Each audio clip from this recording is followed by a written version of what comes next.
Hello, my name is Keely, and today I'm going to be presenting a text analysis of the story A Worn Path by Adora Wilty. So today I'm focusing on a text analysis because I found the symbolism and metaphors throughout very prevalent, and I wanted to get a better understanding of what each one stood for and what the author meant by her words. So in summary, this story was published in February of 1941, which is actually the last year of the Great Depression, and it follows an older African American woman by the name of Phoenix Jackson on this long and, I can say, dreadful journey to get medicine for her sick grandson. And in this journey, she has so many obstacles that she just encounters and then perseveres and works through.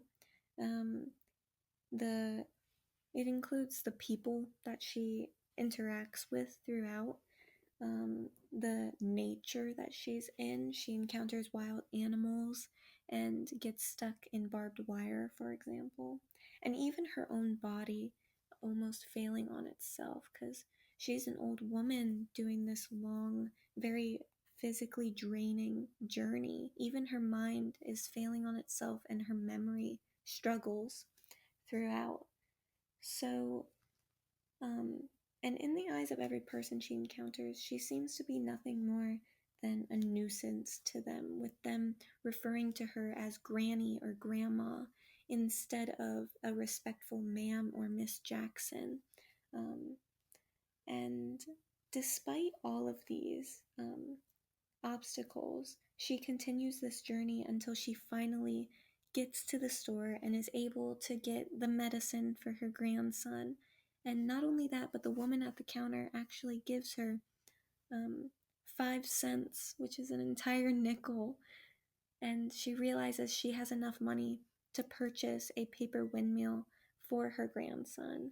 And it's so beautiful that despite her struggles, not only does she get what she was working for, but she almost gets a reward in the end.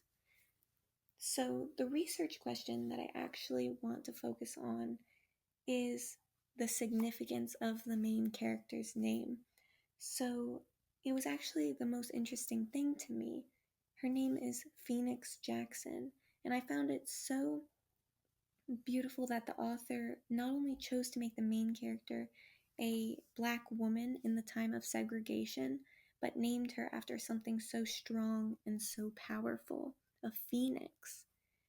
Now, a little background on that is I would hope we all know the story of the phoenix being burned and rising from the ashes, or more so in this case, failing and continuing to get up and persevere through that. All throughout the story, we see the main character fail and try again, fail and persevere. And in the end, not only does she succeed in what she's looking for, but she gets more. She gets that windmill, that toy for her grandson. So it's a reward for all of that work that she put herself through. And it's not only her name where the phoenix symbol is represented, but it's almost her aura. It's her entire character's energy.